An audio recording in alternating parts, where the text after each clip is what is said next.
Selamat datang kembali di podcast Biar Lega. Bersama saya Gilang Baskara, kembali lagi di edisi podcast di mobil. Di masa-masa PPKM di Jawa Bali, terutama di Jakarta sih. Karena corona cuma ada di Jakarta, nggak deng. Nah, ini perjalanan panjang dari Jakarta Barat pulang ke rumah ke Jaksel, lumayan nih buat ini. Hari ini gue rekam di hari Kamis, tanggal 15. Pas di hari Kamis siang-siang kok masih, jadi ntar sore tayang lah ini.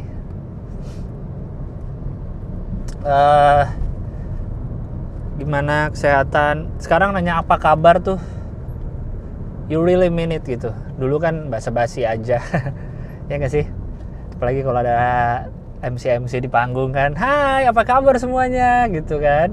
Ada 100 orang kan, nggak mungkin satu-satu ditanya kan, itu pasti basa-basi dong. Nggak mungkin di ujung belakang ada yang saya sakit bang gitu, terus waduh maaf sekali ya, terus acara kita tunda deh kalau lagi sakit kan, nggak kayak gitu kan. Nah sekarang kalau lu nanya kabar temen lu, apalagi yang udah lama banget nggak kontakan gitu, lu bener-bener pengen tahu gitu gimana kabarnya, sehat nggak gitu.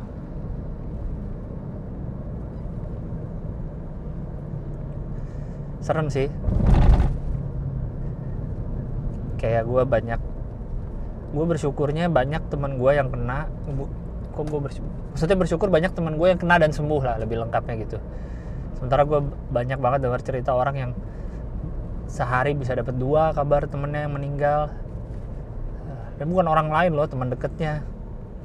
Ada yang dapat kabar satu keluarga nih, suami dan istrinya meninggal, atau istri dan anaknya meninggal. Wow, it's been a tough week, terutama seminggu terakhir ya. Jeda antara podcast kemarin aja sama podcast hari ini, pasti lu banyak banget dapat berita-berita mengerikan tentang pandemi ini.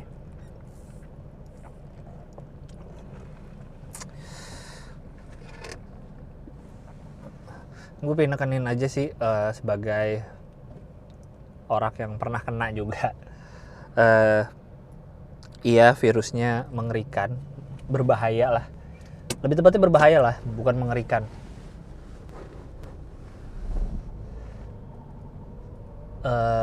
Berbahaya, tapi jangan takut yang berlebihan. Lu udah tahu prokesnya harus gimana. Nggak perlu jelasin lagi lah prokesnya. Nggak perlu yang berlebihan banget, yang penting waspada, masker, cuci tangan. Terus kalau lu kena juga nggak usah yang panik banget gitu. Lihat gejala lu apa, periksain ke dokter yang bener. Gue waktu itu isolasi mandiri pun bukan karena gue yang mau, atau karena gue kayaknya isolasi mandiri. Enggak, gue tuh dari dokter, dan itu dokter yang menyarankan gue untuk isolasi mandiri. Dan obat-obat yang gue dapat itu dari dokter semua resepnya. Jadi ya boleh aja, waktu habis gue muncul di podcast Radit kan banyak yang nanya ke gue, apa aja bang obatnya, apa aja. Yang berani gue share hanya vitaminnya, yaitu multivitamin, Zegavit, dan Nature Plus vitamin D3. Sisanya sesuai gejala yang itu tuh, dan itu berbeda-beda tiap orang. Gue nggak berani merekomenin itu. Kecuali misalkan dia nanya paracetamolnya apa gitu, udah jelas apa paracetamol. Paling vitamin aja yang berani gue kasih, sisanya tuh sesuai resep. Jadi jangan banyak baca boleh, tapi jangan banyak dengar dari orang. Mending ke dokter aja langsung kalau emang ada sakit. Kalau menurut gue sekarang sakit apapun sih, ke dokter. Dan kalau bisa kita jangan sakit, karena kalaupun lu sakit selain COVID, amit-amit susah dapat kamar atau dapat rumah sakitnya gitu. Jadi kalau bisa nggak sakit apapun. Iya, gue sembuh cepet 10 hari. Mungkin lu dengar juga banyak orang cuma berapa hari sembuh. Tapi itu kan karena imun kita beda-beda ya. Lu dengar pemain bola Neymar cuma 3 hari gitu ya. Neymar bro tiap hari olahraga. Jangan sama nama kita yang cuma tidur-tiduran aja sehari-hari gitu. Jadi semua beda-beda, tergantung, sangat tergantung imun. Toh kan penyakit ini kan gak ada obat benernya gitu. Obat-obat yang dikasih dokter saat isoman kan untuk meningkatkan imun sebenarnya kan, kayak gitu. Jadi ya udah aja waspada, tapi jangan terlalu berlebihan banget lah gitu. takutnya, nggak usah yang takut banget karena bisa sembuh kok gitu. Itu aja sih, gue mau ngingetin aja nih, jaga kesehatan bener-bener dah.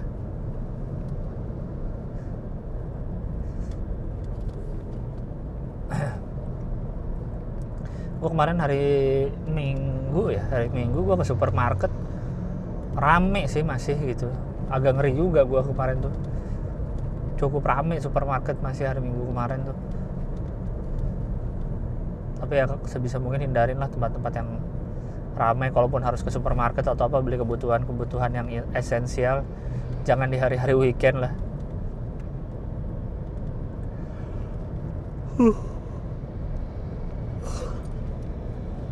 Kemarin tanggal 13 Juli Stand Up Indo baru ulang tahun. Gue seneng banget. 10 tahun men, 1 dekade. Lu Stand Up Indo ada di kehidupan kalian gitu. Gua ada di kehidupan kalian. Ya kayak waktu yang baca email tuh kan ada yang nonton gue dari SMP, ada yang dari SD mungkin saat gue pertama kali muncul di Kompas lah ya, itu kan ya 2012 lah gue, walaupun gue open mic dari 2011 tapi kan gue muncul di Kompas tuh 2012.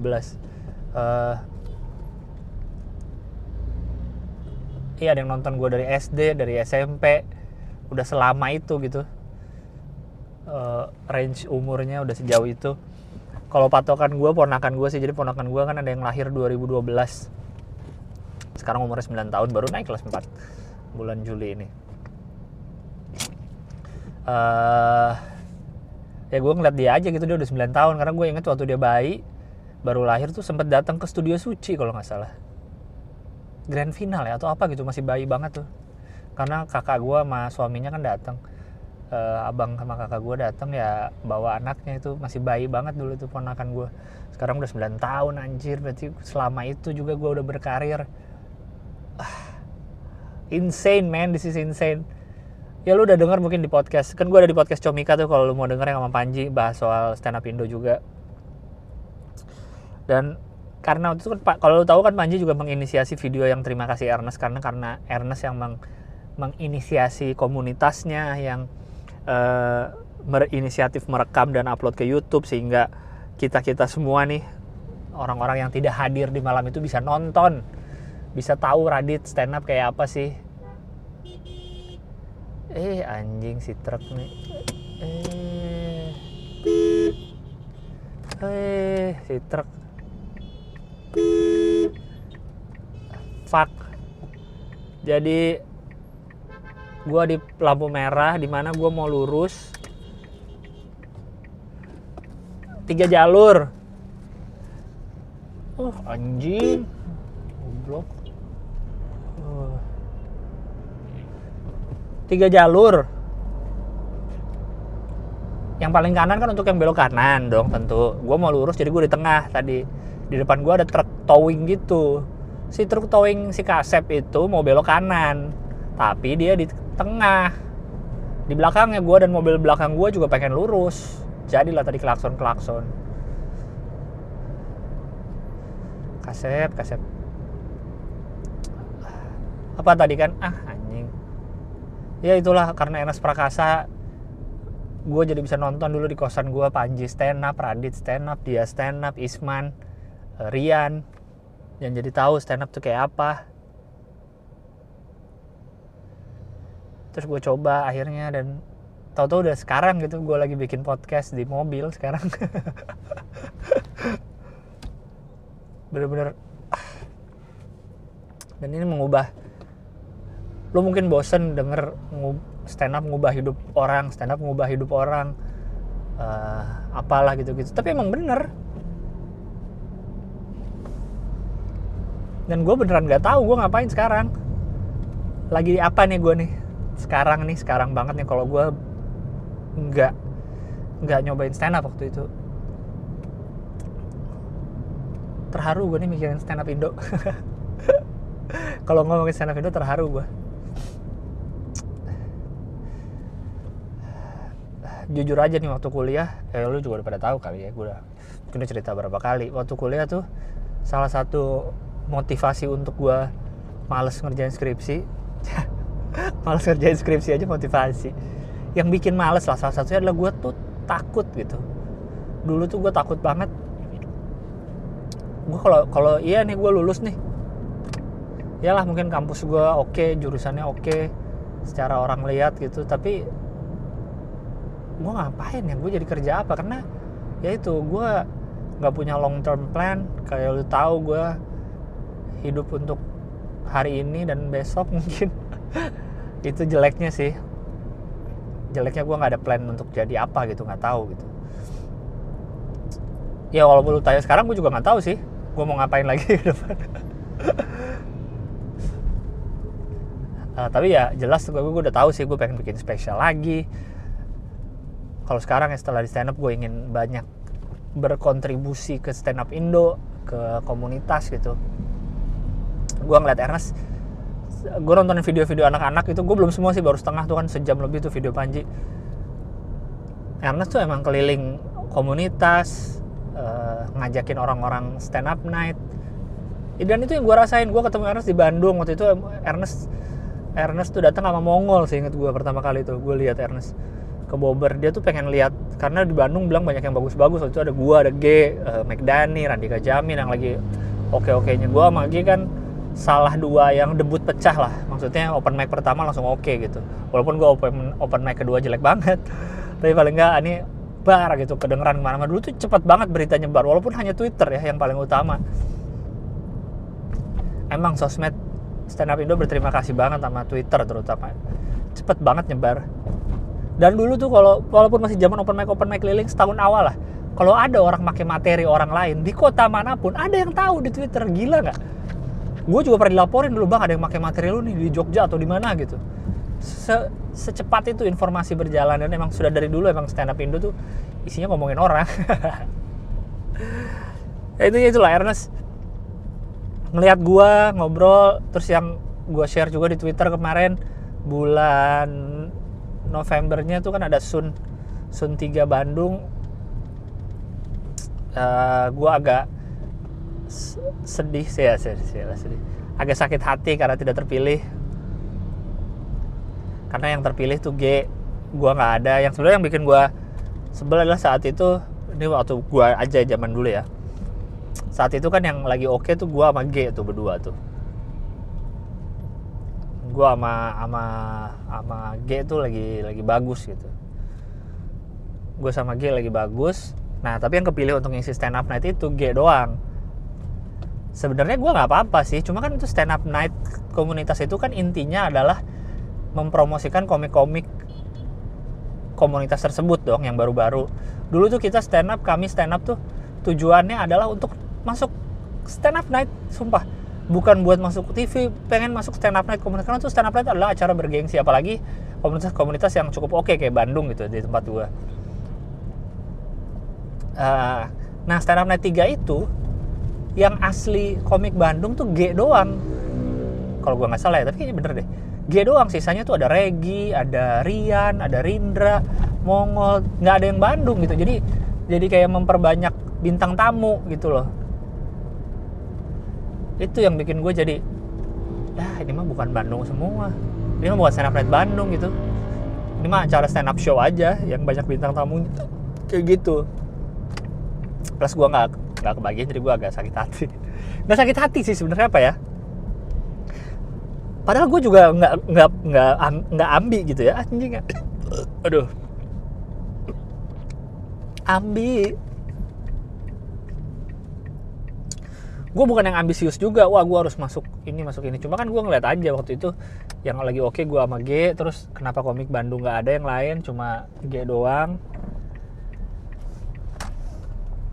Lebih kayak gitu sih. Cuma emang kelebihan G dibanding gue adalah yang sangat gue sadari saat itu gue nggak nongkrong. Karena dulu kan gue bener-bener teman-teman kuliah masih banyak. Itu kan Oktober 2011, berarti teman-teman gue masih banyak yang belum lulus lah, yang lebih 4 tahun lebih dikit yang akan lulus, nantinya akan lulus 4,5 tahun, 5 tahun gitu. Jadi gue ke komunitas tuh bukan hidup gue ke komunitas gitu, enggak. Jadi gue sekali-kali doang datang. Gue gue benar-benar cuma open mic doang, dan itu kalau ada materi doang. Kalau gue lagi ada yang gue tulis, gue bela-belain tuh. Gue pernah sepedaan dari Cimbeluit ke Riau hanya untuk open mic, sepedaan hujan-hujanan lagi. Sepengen itu karena ada materi baru yang pengen dikeluarin gitu.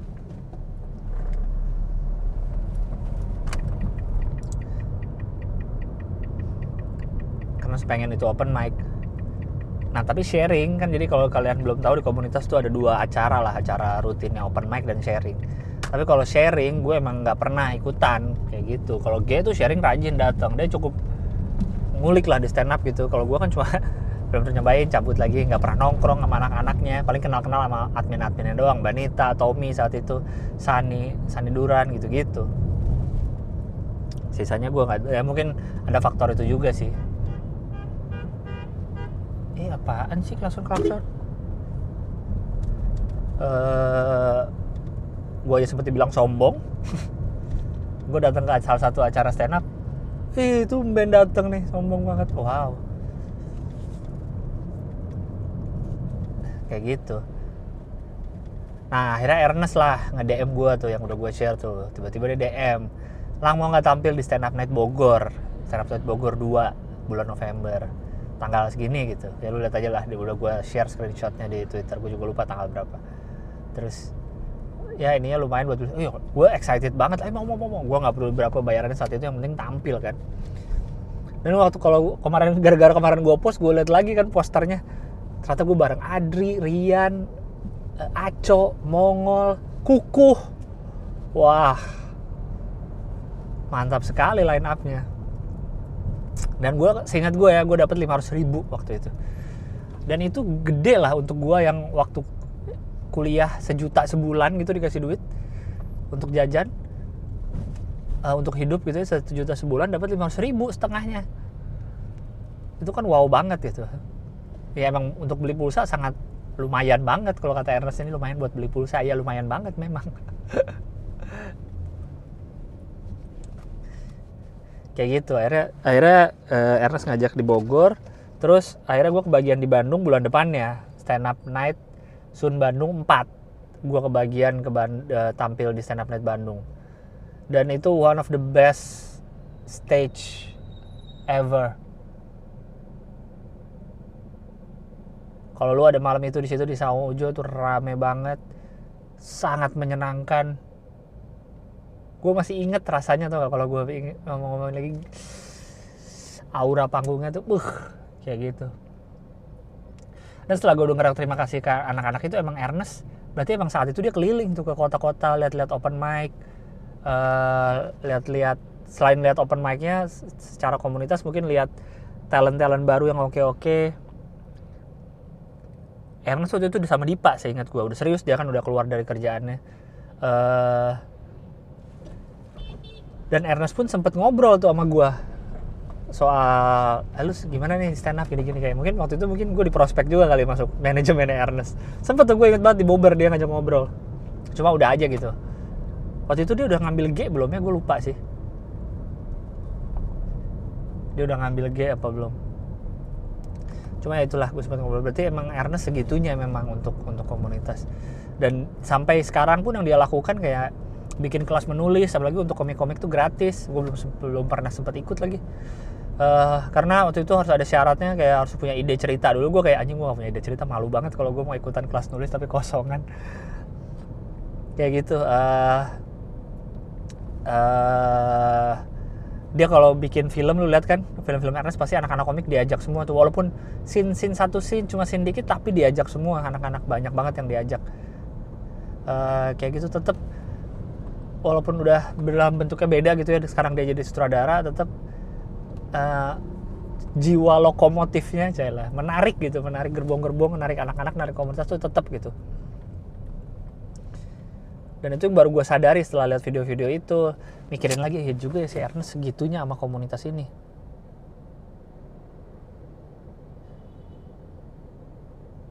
Dan itu yang lagi gue cobalah selama beberapa tahun terakhir ini, gue di stand up tuh, di stand up Indo. gue coba gitu, pengen apa ya, libatin anak-anak. Gue bisa berbuat apa ya, gue mungkin nggak bisa untuk sekarang, mungkin gue nggak bisa kayak Ernest yang dibikin film terus ngajak anak-anak. Gue pengen jadi kayak gitu. Gue pengen bisa narik anak-anak juga gitu, siapa, nggak usah banyak-banyak mungkin, tapi ada yang bisa lah gue ajak ngapain, kayak salah satunya gue bikin show waktu di Bandung. Gue bisa ngajak openernya kan 3 orang tuh, Gusman, Tama sama Kamal. Waktu di Jakarta gue ngajak Gusman lagi karena di Bandung perwakilannya Mukti, karena gue senang sama Mukti, suka sama materinya.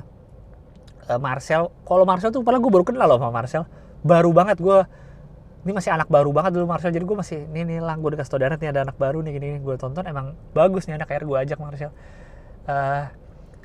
Jadi gue jadi merasakan apa yang Panji lakukan dari awal gitu. Dia kalau bikin tour, bikin show, pasti ngajak junior-juniornya lah gitu. Gue pun kebagian, dan alhamdulillah gue salah satu yang kebagian world tour dia pertama loh. Gue kebagian ke luar negeri anjing, 3 negara gue kebagian.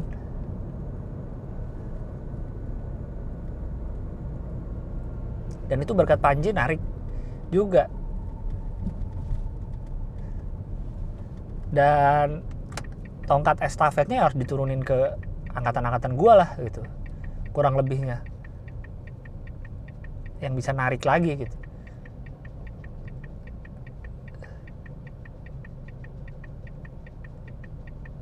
Lampu sen gue aneh banget deh. Jadi lampu sen kanan gue, kan lampu sen mobil gue nih ada 3 nih kalau setiap sisi, depan, spion, sama belakang. Yang kanan gue baru cek kemarin nih, baru ngeh kemarin, yang depannya mati tapi spion sama belakang masih nyala. Tapi cetek-ceteknya beda. Nih denger ya, nih cetek-cetek kanan nih, lihat cepet banget kan, kedengeran gak sih? Ini cetek-cetek kiri,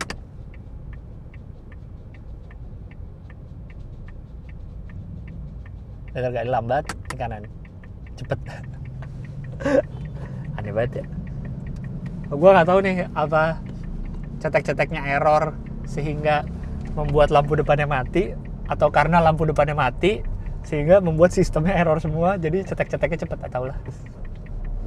Kan gue jadi ngomongin ini kan, cetek-cetek lagi juga writing, apa sih bahasa ininya? Iya kayak gitulah. Jadi itu yang gue pengen coba gitu. Makanya gue pertama kali, ya gue gak usah jauh-jauh lah, gue di Bandung dulu aja komunitas gue. Gue tadinya tuh bikin show yang 2017 tuh, Not So Special. Niat gue awal adalah gue pengen Bandung punya show rutin. Show rutin itu kayak Comedy Sunday-nya Surabaya. Waktu itu gue berkaca pada Comedy Sunday Surabaya. Dan gue merasa Bandung tuh belum punya jagoan, local heroes lah kalau bahasa ininya. Kayak di Malang, anak Malang lu mungkin nggak tahu, Mas Wawan Saktiawan mungkin nggak semua orang tahu gitu dari skala nasional, tapi di Malang, monster Mas Wawan tuh, serem banget. Gue terakhir stand up night Malang 2018, ya 2018 sama Awe Ardit segala macam. Biasanya stand up night itu kan headlinernya komik bintang tamu lah, kebanyakan kota gitu. Tapi ini nggak, headliner tuh Mas Wawan, komik lokalnya. Segitu, gue nonton merinding gue. Itu tuh gede banget di UMM kalau nggak salah kan, Mas Merdeka Malang. Itu ngeri banget deh ya. Stand up-nya semua orang, apalagi dengan lokal konten bahasa Jawa yang nggak semua gue ngerti, tapi berasa ininya gitu, kekuatannya gitu. Ada waktu itu gue juga pernah nonton di Solo, gue lupa siapa namanya itu juga lucu banget tuh, Mas siapa ya namanya. Kayak gitu. Banyak kota yang udah punya local heroes. Jawa Timur, Surabaya tuh terutama juga ada tuh local heroes yang mereka bikin show aja tuh rame gitu. Sementara banyak di kota-kota kayak di Bandung, menurut gue kalau masih komik lokal doang, dulu tuh gue mikir belum terlalu gimana gitu. Orang belum tahu nama-nama kayak si Gusman, Kamal gitu, yang mana sebenarnya bagus-bagus mereka. Tujuan gue tuh itu tadinya 2017 tuh bikin show, ternyata jadinya belum kesampaian nih gue nih. Pengen bikin show reguler di Bandung nih belum sampai, sekarang pandemi lagi.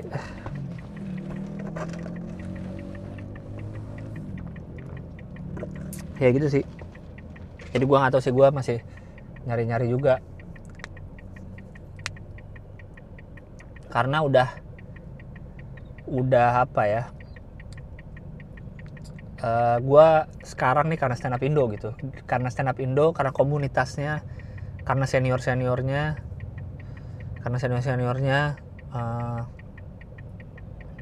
jelas bukan karena gue sendirian gitu. Dan itu gue bagikan lagi ilmunya dengan gue ngisi sharing. Apalagi kalau waktu gue masih sering ke Bandung tuh, gue udah nggak pernah open mic, memang udah jarang banget, tapi sharing gue masih sering datang, masih sering ngisi. Apalah yang gue bisa gitu bantu kalau ada yang ngajak teman-teman ada yang ngajak sharing atau apa, mau gue kalau bisa gitu. Karena menurut gue ini the beauty of community gitu. Kita bukan terkenal dulu baru ngumpul bikin kita sama-sama suka stand up nih, bikin apa, tapi saat semua udah di atas gitu, enggak. Kita suka stand up dulu saat semuanya ini nggak tahu akan kemana. Apalagi saat gue 2011 gabung tuh kan belum ada contoh suksesnya lah, kasarnya gitu. Belum ada contoh sukses, paling siapa? Panji doang yang paling kelihatan gitu di atas. Ernest yang dia bikin tour pertama kali kan, tour stand up pertama di Indonesia, Meremlek Tour tuh. Udah gak ada lagi contoh suksesnya, tapi kami tetap datang tiap minggu adalah karena for the love of the art gitu. For the love of stand up. Gak ada lagi, ngapain gue yang kayak gue cerita tadi, hujan-hujanan naik sepeda, ngapain gue kalau bukan karena seneng sama stand upnya. Karena waktu itu gue gak terlalu kenal kan sama anak-anak, jadi bukan buat nongkrongnya juga. Emang gue punya materi, gue punya opini, dua tak yang pengen gue keluarin, gue open mic gitu.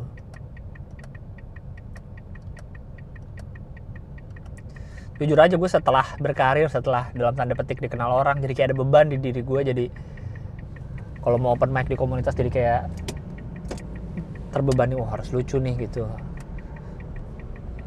atau apa gitu. Kalau dulu kan nggak ada gitu, emang ya udah tampil aja. Itu yang nggak hilang juga sih, mungkin gue kurang merasakan di diri gue. Gue pengennya itu kembali sih, fun. Itu makanya gue selalu nekenin kalau ke komik yang masih baru, apa yang harus dilakukan di awal-awal, fun men. Lu harus seneng sama seninya dulu, nyari funnya aja, jangan jadi beban lu harus lucu tiap saat, nongkrong jadi ngomongin materi terus. Enggak men, hidup lu kan enggak semua stand up doang gitu.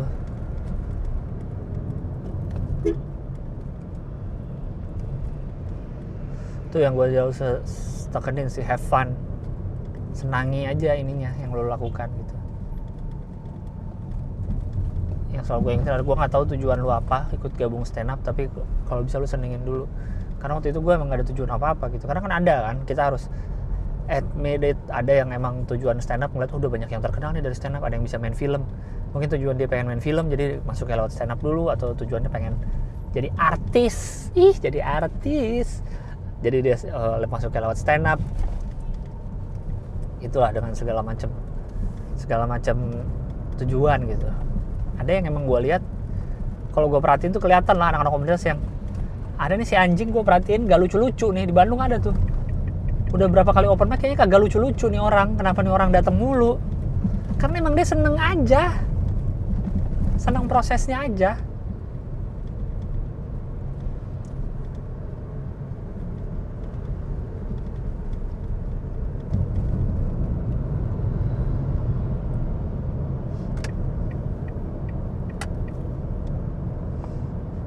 Kayak gitu ya. Orang-orang mungkin yang nonton enak sama prosesnya ya, karena nggak lucu-lucu dia. Tapi ya seneng sama itunya aja. Ada yang seneng nongkrongnya doang. Ada loh circle pertemanan stand up yang dia open mic aja nggak pernah gitu, tapi circle kita akhirnya dia cuma ikut bantuin event atau apa. Events pasti gimana? Event mah EVEN ya, event. kayak gitu. Ada yang ujungnya jadi manajer, ada yang ujungnya jadi IO, bikin acara-acara stand up. Ingat, lu gabung komunitas belum tentu lu jadi komik, men. Walaupun lu masuk dengan jalur nyobain open mic, mau nyobain bikin materi, tapi belum tentu ujungnya lu jadi komik. Dan that's okay banget. Banyak loh teman-teman yang dulunya juga, yang sekarang nih gitu, jadi manajer karena dulunya dia udah nyoba-nyoba open mic juga. Ternyata dia sadar dirinya tinggal lucu-lucu, tapi dia nggak mau keluar dari circle pertemanan stand up yang mungkin oke menurut dia, dan akhirnya dia jadi manajer. Kayak manajer gue si Yoga, ini teman gue dari Bandung gitu, sama-sama dulunya juga di stand up, dia berapa kali juga ngisi-ngisi acara, cuma ya gitu, sadar diri. Gitu sih. Seneng banget gue ngeliat pada cerita-cerita kemarin kan, gimana masa lalu awal-awal stand up, terus pada malamnya kami zoom internal sih, untuk kami doang. Seneng banget ngobrol-ngobrol sama anak-anak lagi sih. Kayak gitu. Jadi kalau lu tanya gimana masuk komunitas, gimana nulis materi, teknik bisa dipelajari asli. Yang penting lu nggak so asik. Nggak so asik, datang tuh nggak langsung asik-asik gitu. So asik gimana ya, susah jelasin so asik. Kita bahas di lain episode soal so asik. Intinya itu, kalau lu dengerin dari tadi, intinya adalah menurut gua fun. Lu menyenangi seninya. Udah. Dan terus mikir, ini nggak harus banget jadi komik, tidak harus banget kalau lu emang. Karena kalau menurut gua, kalau lu cinta seninya, lu bisa jadi apapun, men. Lu bisa jadi IO-nya, lu bisa jadi manajernya. Kalau emang lu pengen stand up-nya doang gitu, lu gagal dibikin materi apa-apa, udah aja, terus udah nggak mau lanjutin lagi. Mungkin kalau lu gagal secara jadi komiknya ya, mungkin lu nggak jadi ngelanjutin apa-apa. Anjing, naik motor berapa orang itu? Waga, Fatma, gokil 5 orang.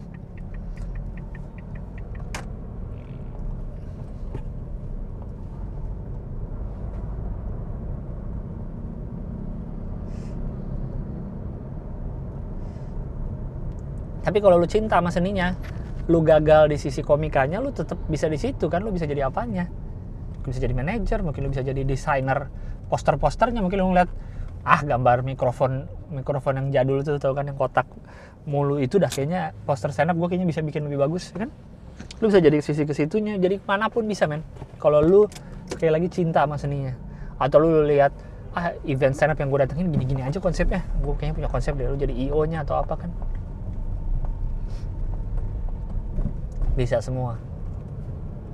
Jadi silahkan cintai seninya. Ntar lagi gue juga udah mau sampai sih. Ntar gue sampai rumah lanjutin baca email. Tapi gue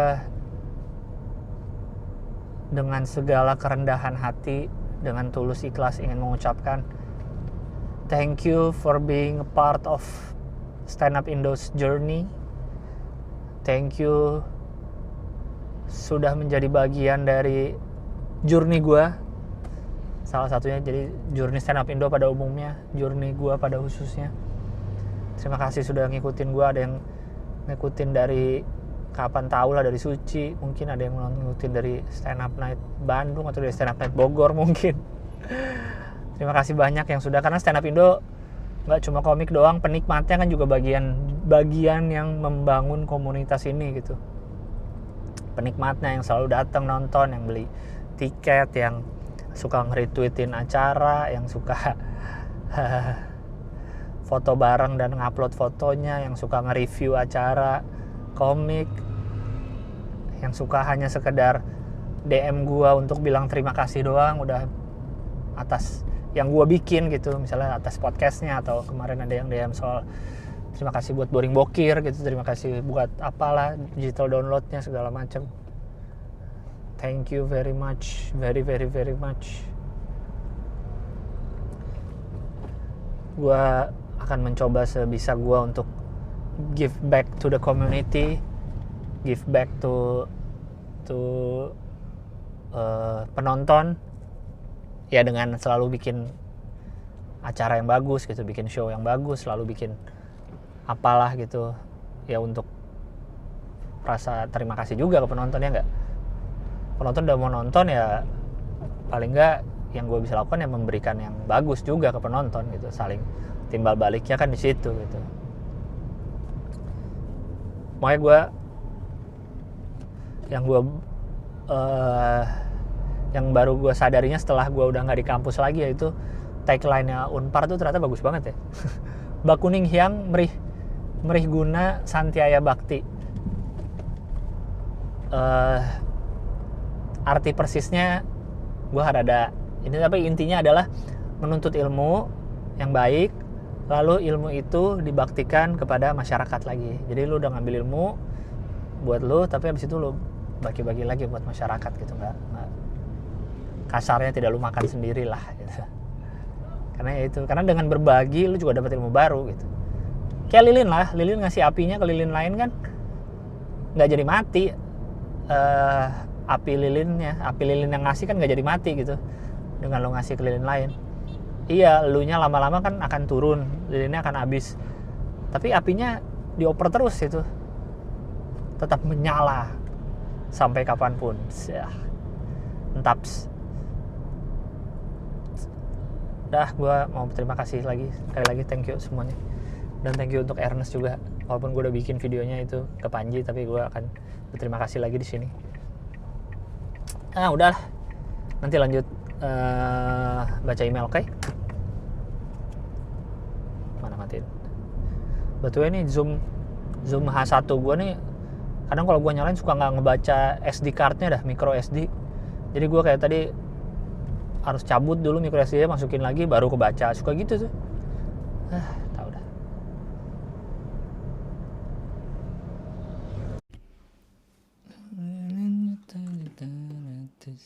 Sekian. Kami akan berlanjut ke baca email. Ntar deh, buka dulu emailnya ya. Kayaknya belum dibuka. Kemungkinan orang di dunia, kamu dapatnya aku.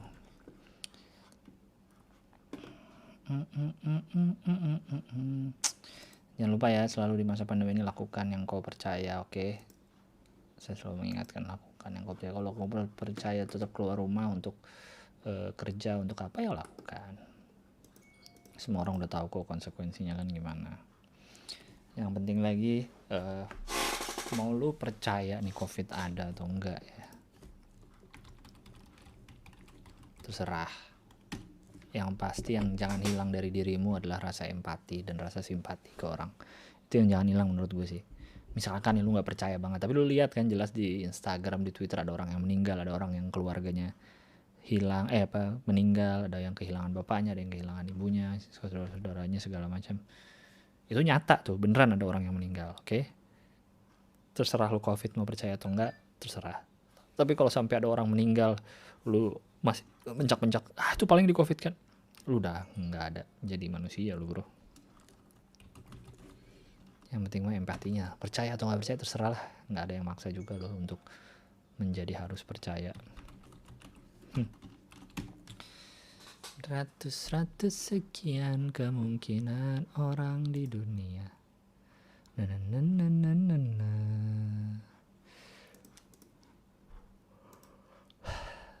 Sore ini memang.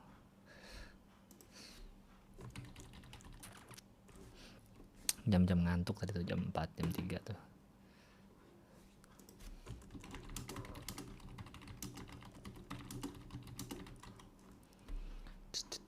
Lama nih internetnya nih masuk, sabar ya. Gak apa-apa lah, gak usah gue matiin biar lu dengerin, biar lu nunggu. Nah,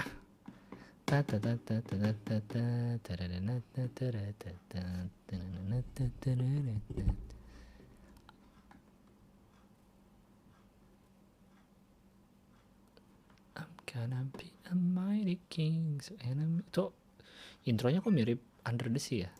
Itu Under the Sea kan?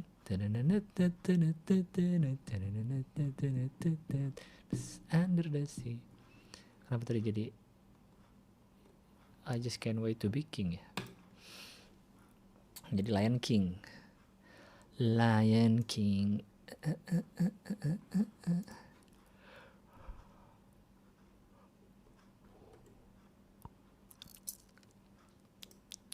Oke, email dari tanggal berapa nih? 18 Juni. Ketenangan jiwa sirna. Wow. Pagi Bang Gilang, semoga sehat selalu. Gua Niki, karyawan swasta berusia 30 tahun yang bekerja di salah satu perusahaan pertambangan di Kaltim. Bush. Menurut gue kehidupan gue sangat menyenangkan. Dari zaman kuliah gue gak suka nongkrong, gak suka tempat rame, rumah kampus rumah, dan sekarang rumah kantor rumah. Gue juga tipikal orang yang gak doyan ngeluh di sosmed. Hingga akhir-akhir ini selama pandemi banyak banget temen orang yang secara notabene gak deket-deket banget yang ngehubungin gue buat pinjam uang. Gue gak masalah ketika gue bisa bantu ya bantu. Cuma mereka ini kadang lupa kewajiban bayar dan juga males buat nagih. Kamu masih kayak baru aja kayak gitu. Aku sudah sering sekali mengalami hal itu. Ketika mereka pinjam lagi dan gua nggak kasih, malah orang rumah yang diserang pakai kalimat sindiran. Cewek kok 30 tahun belum nikah. Oh lu cewek, maaf ya tadi saya kira Niki tuh cowok. Cewek kok 30 tahun belum nikah, gajinya kemana aja tuh hingga mental ibu bapak drop. Mereka selalu anggap gue orang kaya, padahal mereka nggak tahu kalau gue juga punya kebutuhan. Bahkan ibu gue itu bed rest karena stroke dan memakai alat medis di rumah. Kesel gue. Udah bang, makasih banyak udah bacain kekesalan hati. Semoga mereka dengar dan bayar, amin. Semoga mereka dengar dan bayar, amin. Teman-temannya Niki, balikin. Teman-temannya Gilang, balikin juga uangnya. Dikira gue gak butuh apa duitnya. Orang-orang yang minjem terus gak ada kabar itu dan tidak merasa harus balikin tuh mengira kita nih sebagai lender gitu, sebagai peminjam tuh masih banyak duitnya gitu. Masih ada duitnya, jadi ya udah ntar aja balikin atau gimana gitu. Aneh emang orang-orang kayak gitu. Menurut gue kalau lu nya gue yakin bisa tahan lah ya. Lu nya bisa tahan dengan omongan-omongan keluarga kayak gitu tuh, yang gajinya kemana aja udah 30 tahun belum nikah.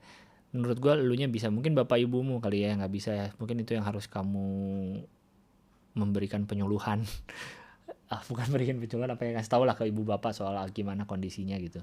Biar ibu bapak kamu juga bisa tenang. Karena kalau kamu, aku yakin pasti slow aja mah kita inilah diomongin orang udah apalagi di zaman sosmed begini udah kebal. Mereka juga nggak tahu yang lo jalanin kan, mereka tidak ada di dalam sepatumu. Cuman ya udah aja gitu. Kalau yang kasihan ya ini, apalagi kalau ibumu lagi sakit juga kan. Ya gitulah, cuekin aja lah orang-orang itulah, bantu lo kerja juga enggak kan. Apalagi stereotip Anda di pertambangan di Kaltim, pasti gajinya setahun 2M nih. Mantap. Semoga selalu dikuatkan ya. Siapa tadi? Niki, karyawan swasta 30 tahun. Oke. Oke, lanjut. Kalau mau ngeluh aja kali. Tenang, gak usah di sosmed. Mengeluh lah ke semesta ini. Teriak-teriak lah sebelum Anda tidur di malam hari. Kenapa sih orang-orang nih mau duit gua doang? Ya daripada kalau lu ngomongin, kenapa kalau ngomongin gua duit gua kemana aja 30 tahun belum nikah, balas aja lah. Lu udah nikah gak ada duitnya ngapain nikah? Nah, balas gitu dong. Oke, lanjut. Email ketiga. Halo Bung Gilbas, apa kabar? Semoga Bung selalu sehat. Gue mau sedikit keluh kesah. Terima kasih kalau sudah membacakan dan barangkali bisa memberi sedikit memberi sedikit masukan. Jadi akhirnya ini gue ngerasa capek banget ngejalanin kuliah. Padahal fisik gue kuek aja. Fisik gue gak ngerasa capek, tapi kalau udah duduk depan laptop buka tugas-tugas seketika aja rasanya pengen nangis karena capek banget. Bener-bener capek harus ngejalanin kayak gini terus. Kadang kalau gue mau ngeluh ke orang sekitar, gue langsung keinget kalau orang lain juga ngalamin hal yang lebih berat dari yang gue alamin. Lebih capek, lebih sedih, dan lebih menderita dari gue lah pokoknya. Ibarat capeknya gue belum seberapa. Dan akhirnya gue gak berani buat ngeluh ke siapa-siapa dan gak berani buat nangis juga. Karena ya udah capek aja. Kayak nangis juga sia-sia. Udah Bung, thank you banget. Udah bikin tempat penampungan kisah gini. Jadi gue bisa cerita tanpa merasa semakin terbebani. Menurut gue biasanya emang benar orang punya masalah juga yang mungkin lebih berat daripada kita. Tapi bukan berarti kita berhenti untuk bercerita. Karena menurut gue cerita tuh salah satu bikin kita agak kayak beban berarti pundak nih kayak diturunin satu gitu. Walaupun gak dapet solusi, walaupun gak dapet apa-apa dari dia, gak apa-apa. Yang penting itu udah keluar dan udah didengerin gitu. Menurut gue lu cari temen yang lebih yang deket banget sih. Yang gak akan ngejudge lu sama sekali gitu. Karena kalau yang temen gak begitu deket mungkin akan mikir gitu. Mungkin akan jawab gitu, lu mah gitu doang udah nangis gue gini-gini. Kalau itu yang nggak terlalu deket tuh. Kalau yang deket banget biasanya mau dengerin gitu, yang kalau udah ketemu bangsat-bangsatin gitu, anjing kemana aja lu, monyet, nah itu tuh biasanya udah yang cocok lu curhatin gitu sih kalau menurut sepengalaman saya juga ya. Jadi cari yang benar-benar lu yakin tidak akan ngejudge, lu yakin kalau lu cerita ke dia tidak akan nambah beban pikiran dia, dan akan lu nya juga jadi lega. Siapa tahu kan timbal balik, siapa tahu ntar dia juga cerita, lu dengerin sama-sama gitu. Akan dua arah komunikasinya, tidak hanya kamu doang yang akan curhat kehidupan. Lanjut, email tanggal berapa nih? 25 Jun. No subject. Halo Bang Gilbas, mau sedikit cerita biar lega. Jadi saya adalah pemuda yang baru banget lulus SMK. Dan saya ngerasa saya udah siap kerja. Di hari setelah saya graduation, saya langsung dapat panggilan. Tapi apalah daya, setelah graduation itu saya ngerasa gejala COVID. Sebenarnya saya udah punya feeling untuk hal ini, dan sebelum graduation saya udah ada niat untuk tidak hadir. BTW saya graduationnya offline, Bang. Nggak via Zoom atau Gmeet. Oh, graduationnya biasa. Tapi di otak gue offline tuh justru lewat Zoom. Gimana sih? Ya walaupun dalam hati udah berusaha mengikhlaskan dan bilang ke diri sendiri kalau rezeki udah ada yang ngatur, tapi kadang mikir di zaman ini plus pandemi nyari kerja tuh susah, apalagi saya yang tahun ini cuma lulusan SMK. Saya sekarang lagi isolasi mandiri di rumah. Doain saya Bang, semoga cepat pulih di zaman sekarang, kesehatan tuh yang utama. Semoga Bang Gilbas juga selalu sehat, amin. Benar sih. Inilah yang menjadi pergolakan batin di banyak orang di negeri kita kan, antara itu kan, antara duit, kerjaan gitu, dan kesehatan. Pasti lu juga sedih dapat panggilan kerjaan tapi nggak bisa dilakukan karena harus sakit gitu, harus COVID. Yang lebih sedih biasanya di hati kita tuh, yang lebih sedih tuh soal nggak dapat kerjaan ya. Padahal mungkin harusnya mah kita lebih sedih soal COVID-nya ya. Ya bener kok, udah ada yang ngatur, tenang, ini salah satu ujian mungkin. Ya kalau Anda percaya dengan itu semua, tenang aja, dan gue yakin bisa sembuh kok. Ini 25 Juni sekarang udah mau sembuh. Ya semoga lu udah sembuh sekarang sih. Semoga udah sehat lagi sekarang. Oke. Nanti ada lagi lah lamar kerja lagi. Oke, lanjut. Masih di bulan Juni. Emailnya percobaan pertama, dalam kurung emailnya nggak usah dibaca karena nama asli. Oke. Halo Bang Gilbas. Pakai bold nih. Mana? Pertama-tama gue mau kenalin diri dulu. Gue Dada. Nggak apa-apa dibaca. Oke. Dada. Nama asli nggak boleh. Oke. Sebut aja begitu karena memang begitu panggilannya. Gue denger podcast ini sebenarnya udah dari 2020 pas awal pandemi, dan baru kali ini rasanya ada yang pengen coba gue ceritain lewat email. Hahaha, ya semoga aja email gue dibacain.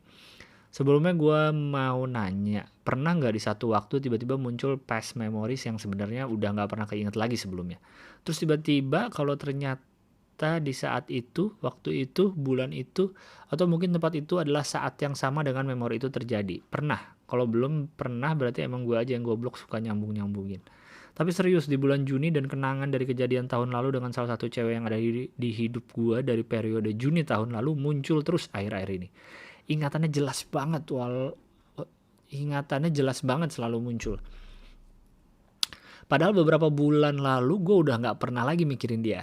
Bahkan dari tahun lalu setelah pisah, karena menurut gue walaupun kenangan gue sama dia cukup ya indah, tapi buat diingat cukup menyakitkan juga sih kalau menurut gue ya. Setelah gue merasa pasrah karena walaupun udah gue kontrol ingatan gue ini, tetap aja ujung-ujungnya muncul kenangan itu. Jadi ya udah gue nikmatin aja karena mumpung ini ada di bulannya juga, dan mungkin otak gue lagi pengen reminding aja kalau di bulan ini ada memori ini, memori itu. Ya Facebook aja sekarang kan kalau ada memori selalu ngasih notif ke kita on this day, hahaha. Tapi bahkan ternyata universe juga mengingatkan gue kalau jangan terlalu terlena sama kenangan ini, dan gue harus inget kalau dia udah milih orang lain, alias algoritma Instagram anjing. Gue jarang banget buka IG, tapi di hari itu pas gue buka IG, kenapa sih Instagram ini menyodorkan postingan cewek yang akhir-akhir ini sedang muncul terus di pikiran. Mungkin Instagram inget dulu lu pernah upload foto bareng sama dia di bulan-bulan ini kali kan. Algoritma sosmed tuh kan anjing ya, kayak hal-hal yang detail tuh ternyata mereka nginget gitu kan. Jadi siapa tahu dia nginget, oh lu mungkin pernah ngupload atau pernah story bareng kali, tahu dah. dengan sebuah foto kalau dia sedang ada di sebuah upacara sakral pernikahan dengan cowok yang dia pilih. Bajingan Anda Instagram. Udah sih, gue cuma mau cerita soal ini ya. Mungkin siapa tahu Bang Gilbas atau yang denger podcast Biar Lega juga pernah punya atau ngalamin hal yang sama. Maksudnya dalam hal tiba-tiba muncul ingatan dan waktu ditelusuri. Dan waktu ditelusuri di saat itu, waktu itu, bulan itu, atau mungkin tempat itu adalah saat yang sama dengan memori itu terjadi. Kalau gue kayaknya kalau tempat mungkin bulan, apalagi bulan kayaknya nggak pernah gue ingat sesuatu karena bulan. Karena tempat mungkin pernah, tapi kayaknya lebih sering tuh karena lagu sih. Karena lagu tuh ajaibnya musik, ajaibnya lagu menurut gue adalah saat lagu ini muncul, truk langsung puff, kayak ada mesin waktu Doraemon di otak lu tuh yang masuk ke ingatan lu akan lagu itu. Banyak ada lagu yang gue inget itu ngingetin saat gue dulu pernah putus gitu waktu kuliah, putus pacaran dengan lagu ini. Tapi bukan berarti inget-inget pengen balik lagi atau sedih atau nyesel, kayak anjing lagu waktu itu gitu doang. Ada lagu yang ngingetin gue zaman SMP, SD. Karena dulu di kamar gue hiburan gue adalah radio Aiwa, turunan dari kakek gue kali ya, atau bokap dari kakek kalau nggak salah, mereknya Aiwa. Dan selalu Prambors dari SD tuh gue tuh di radio, nggak pernah gue ganti-ganti karena kan masih tuning yang diputar-putar tuh, takut susah lagi nyarinya. Jadi ada lagu-lagu Prambors zaman itu yang sering kan, radio kan lagunya kan diulang-ulang mulu ya, sebulan itu aja tuh, sehari bahkan bisa itu lagi kalau lu nggak pindah-pindah radionya kan bisa denger lagu yang sama 5 kali mungkin. Nah ada lagu-lagu yang sering banget diputar Prambors zaman itu, kayak kalau gue pernah dengerin lagi kapan gitu, anjing nih langsung keinget kamar gue yang lama di bawah, suasananya, spraynya, mungkin aromanya juga, lantainya, bentuk posisi lemari-lemarinya, apalagi lemari-lemarinya kan masih ada yang gue pakai juga sekarang di kamar gue yang ini. Kayak gitu sih, paling suka ada memori yang kayak gitu-gitunya kalau gue ya dari lagu. Kalau tempat jarang, foto juga nggak gimana-gimana banget sih kalau ngeliat foto. Tapi enggak sih, foto lebih lumayan sih karena foto visual ya, jelas ya, apalagi kan laki-laki kan lebih makhluk visual cenah, jadi lebih berasa kayak gitu sih. Kalau tempat kalau bulan paling nggak pernah, mungkin gue bukan jarang, nggak pernah kali gitu deh ya. Namanya juga baru setahun kan kamu ininya putusnya, ya wajar lah, masih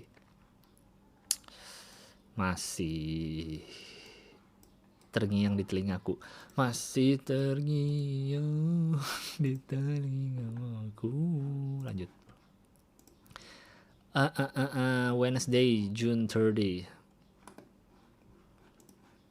Assalamualaikum Bang Gilbas. Waalaikumsalam. Saya mau cerita tentang kisah pacaran saya. Aku anak muda 22 asal Sidoarjo dan sesuai subjeknya tentang LDR. Pacar aku tinggal di Lamongan. Kita udah setahun LDR gara-gara corona. Dia yang aslinya kuliah di Surabaya. Dia di mana tadi? Oh, Sidoarjo.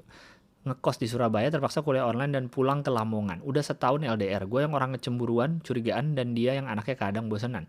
Susah banget ngejalanin ini semua. Di sisi lain, ortu kita udah saling kenal dan pernah bertemu antar keluarga. Rasa ingin putus semakin hari semakin besar. Gara-gara gue udah capek tiap ada masalah gue yang ngalah. Padahal gue gak salah. Masalahnya ini LDR bang. Masalah kecil jadi susah damainya. Tapi kalau gue putus, gue juga belum tentu dapat yang sebaik dia. Gue yang hanya kerja jadi waiters minder buat cari cewek lain. Tapi di sisi lain cewek gue nyari masalah mulu. Dan emang LDR itu susah. Apalagi ada kemungkinan dia balik dan tinggal di Surabaya lagi. Menurut lu? Apalagi nggak ada kemungkinan dia balik dan tinggal di Surabaya lagi. Menurut lu gimana bang? Sebagai orang yang udah berumur. Anjing. Putus atau terus? Menurut gue nih nggak bisa nanya orang sih. Aduh.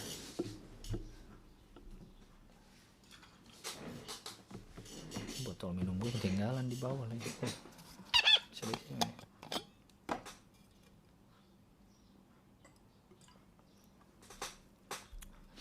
Menurut gue ini nggak bisa nanya orang sih. Ya lu sering banyak lah lihat contoh orang-orang yang LDR akhirnya bisa nikah, LDR yang bertahun-tahun ternyata ujungnya nggak jadi. Lu ada lihat contoh orang yang pacaran tidak LDR ujungnya tidak jadi juga gitu. Menurut gue ini LDR tidak untuk semua orang, intinya itu. Bahkan ada yang ketemu tiap hari, pacaran ketemu tiap hari pun juga bukan untuk semua orang gitu. Jadi gue tidak tahu lu kayak gimana kondisinya, cuma dirimu dan pasanganmu yang bisa merasakan apakah benar ini, apakah aku bosan gitu, apakah ya gitulah. Menurut gue sih cuma lu dan pasangan lu yang tahu, menurut saya gitu. Nggak bisa nanya orang sih, jadi nggak bisa tips-tips LDR dong. Aduh, ya kalau tipsnya lu jalanin tapi tetap orang yang nggak mau gitu kan, nggak mau ngejalanin ya susah gitu sih kalau menurut I.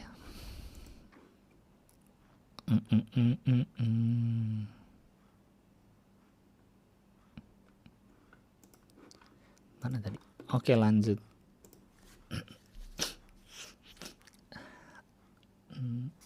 Tadi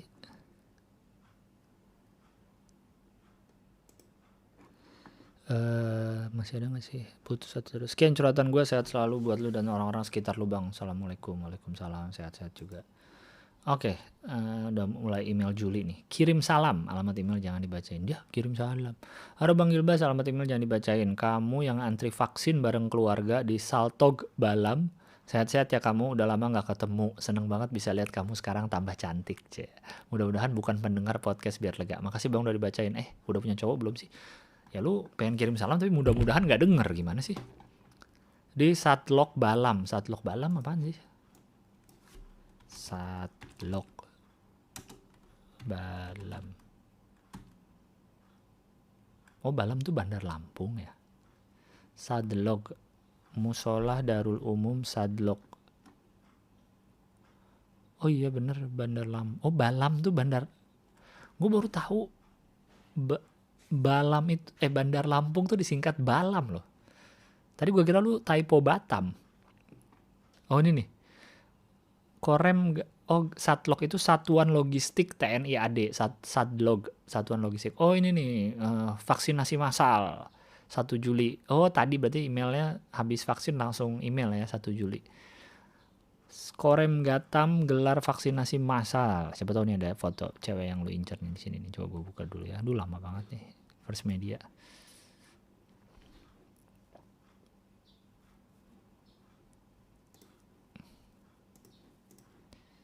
Udah lama lah. Oke. Sekarang udah berapa menit nih? 20 menit. Terakhir kali ya. Email terakhir. Lanjutan dari anak baru.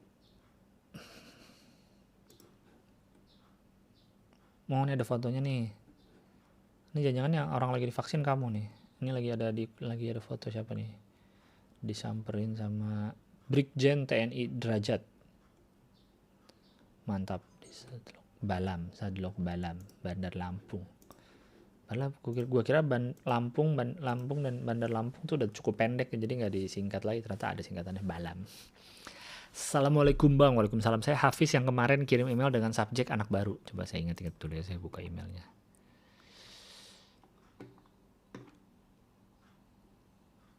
Anak baru. Oh ini nih, Muhammad Hafiz. Bulan Mei semoga lulus SBMPTN. Oke. Saya Hafiz. Alhamdulillah saya diterima SBMPTN. Mantap. Prodi Teknik Informatika. Anjing. Anak pinter loh. Informatika.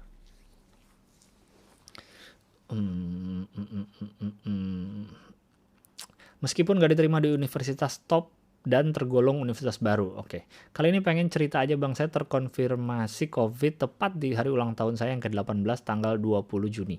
Agak sedih tapi mungkin hadiah dari Allah Subhanahu wa taala jadi saya terima aja. Alhamdulillahnya gejala nggak terlalu parah dan mungkin besok udah bisa terbebas dari virus menyebalkan ini. Besok ini tanggal dia ngirim 2 Juli, 3 Juli mungkin udah beres. Mungkin sekarang udah sehat. Buat yang sering keluar rumah dengan alasan nggak penting pas kena COVID Buat yang sering keluar rumah dengan alasan gak penting terus pas kena COVID sok kritis pemerintah, fuck you. Saya mau tanya Bang, dulu pas Abang pertama kali open mic berapa menit Bang? 10 mungkin, gak ingat juga sih, mungkin 10. Saya pengen nyoba stand up biar memperlancar ngomong depan umum, soalnya saya sering gagap kalau ngomong depan umum. Ternyata jadi OSIS selama 6 tahun tidak berdampak banyak. Kemarin sambil nunggu pengumuman SBMPTN, nyoba nulis materi, lumayan dapat 1 bit tentang video TikTok yang hashtagnya nggak nyambung sama videonya. Misalnya hashtag goyang Oki Jelly Drink, tapi videonya kaki-kaki lagi jualan kerupuk pinggir jalan. Bener. Gue juga sering lihat tuh, karena untuk mengincar FYP doang kan pakai hashtag gitu. Segitu aja, dan niatnya hanya ingin mengabarkan Bang Gilang soal SBMPTN yang sebenarnya tidak terlalu penting. Sehat-sehat Bang, agar bisa menikmati komedi Abang. WKWK minta doanya Bang, saya lagi nyoba ikut ujian sekolah kedinasan. Wah, udah keterima teknik informatika, masih mau ujian sekolah kedinasan, gokil. Ya, semoga dapatlah apapun yang lo ingin. Wassalamualaikum warahmatullahi wabarakatuh. Waalaikumsalam. Mungkin karena sekarang open mic lagi pada nggak ada kan, lu coba aja materi yang lu tulis disampaikan di TikTok dalam bentuk monolog gitu ya, nggak kayak Bintang Emon gitu. Nggak apa-apa kali, coba-coba aja. Nggak ada respon ya udah cuek lah. Atau ditaruh di IG sendiri atau di TikTok aja sih, terus lu pakai. Terus biar ironinya adalah lu juga pakai hashtag nggak nyambung di video lu. Ya nggak? Ya kayak gitulah. Saya tutup dengan email yang ada tentang stand up. Karena tadi kan lagi bahas stand up Indo. Oke, thank you semuanya yang sudah mendengarkan. Sekali lagi saya berterima kasih atas support. Celah, ini gue kayak YouTuber yang thank you banget atas support dan like-nya selama ini. Tapi gue ini tulus. Kalau YouTuber itu kayaknya nggak tulus sih kalau yang ngomong gitu. Atas support ke stand up Indo terutama sih, bukan ke guanya, ke stand up Indo, karena ya yang utama yang ke stand up Indo sih gue thank you banget. Gue juga terima kasih juga sama stand up Indo, karena kalau nggak karena stand up Indo mungkin gue selama-lamanya nggak akan berani ngomong depan umum. Mungkin karena stand up Indo membuka potensi gue yang ada dalam diri. Celah, karena ternyata selama ini saya tuh orangnya ngakak ngocak gitu, mood banget lah gue tuh orangnya, bikin bengek hyung. Tapi sebelum Oktober 2011 tidak tahu, karena saya tidak pernah mengeluarkan itu di depan umum gitu, cuma di tongkrongan aja. Mantap. Terima kasih banyak ya, akan segera saya upload. Selalu jaga kesehatan, lakukan yang Anda percaya di pandemi ini. Please, empati dan simpatinya jangan pernah hilang sebagai manusia. Alright, stay safe everybody, bye-bye.